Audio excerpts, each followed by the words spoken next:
Team India బరిలో దిగిందంటేనే అంచనాలు ఓ range లో ఉంటాయి. రోహిత్, కోహ్లీ ఆడితే విజయం మనదే అని అభిమానులు ఫిక్స్ అయిపోతారు. ప్రత్యర్థి శ్రీలంక కావడంతో టీమిండియానే దుమ్ము రేపుతుందని అనుకున్నారు. కానీ తొలి వన్డేలో భారత్ ఉసూరుమనిపించింది. సిరీస్ లో బోని కొట్టలేకపోయింది. జస్ట్ టైతో సరిపెట్టుకుంది. రెండో వన్డేలో అయినా టీమిండియా గెలవాలని ఫ్యాన్స్ కోరుకున్నారు.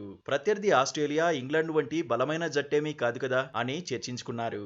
రెండో వన్డేలో రీసౌండింగ్ విక్టరీ ఖాయమనుకున్నారు. అందుకు తగినట్టే కెప్టెన్ రోహిత్ శర్మ అదరగొట్టేశాడు. టాప్ గేర్ లో భారత జట్టును నడిపించాడు. ఫటాఫట్ షాట్లతో హాఫ్ సెంచరీ సాధించాడు. 13 ఓవర్లలోనే భారత జట్టు వికెట్ కోల్పోకుండా 95 పరుగులు చేసింది. టార్గెట్ 241 పరుగులు మాత్రమే. ఇలాంటి టైంలో ఇండియా ఓడిపోతుందని ఎవరైనా ఊహిస్తారా? శ్రీలంక మాత్రం నమ్మింది. పిచ్ ను పర్ఫెక్ట్ గా వినియోగించుకుంది. భారత బ్యాటర్ల స్పిన్ బలహీనతలను పసిగట్టి బౌలింగ్ చేసింది. దీంతో టీమిండియా టపాటపా వికెట్లు కోల్పోయింది. చూస్తుండగానే మ్యాచ్ ను శ్రీలంకకు అప్పగించింది. 32 పరుగుల తేడాతో చిత్తయింది. జట్టులో టాప్ క్లాస్ ప్లేయర్లు ఉన్న టీమిండియా ఓడిపోవడాన్ని అభిమానులు జీర్ణించుకోలేకపోతున్నారు. కెప్టెన్ రోహిత్ శర్మ కూడా బ్యాటర్స్ పర్ఫార్మెన్స్ పై డిసప్పాయింట్ అయ్యాడు. మ్యాచ్ ఓడిపోవడం బాధించే విషయమే అన్నాడు. ఒక్క 10 ఓవర్లు సరిగ్గా ఆడితే సరిపోయేదని అన్నాడు. ఆరంభం నుంచి దూకుడు కొనసాగించాల్సిన అవసరం ఉందన్నాడు.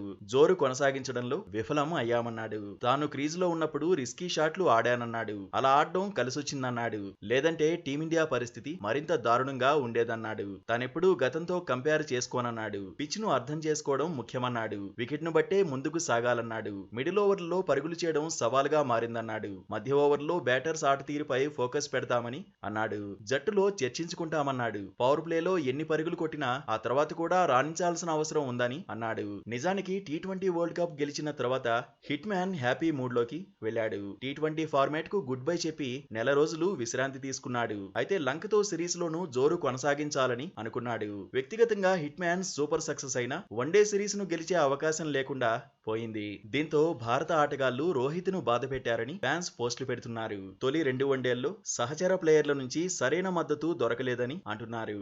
ఆఖరి వన్డేలో అయినా భారత జట్టు సమిష్టిగా రాణించాలని కోరుకుంటున్నారు.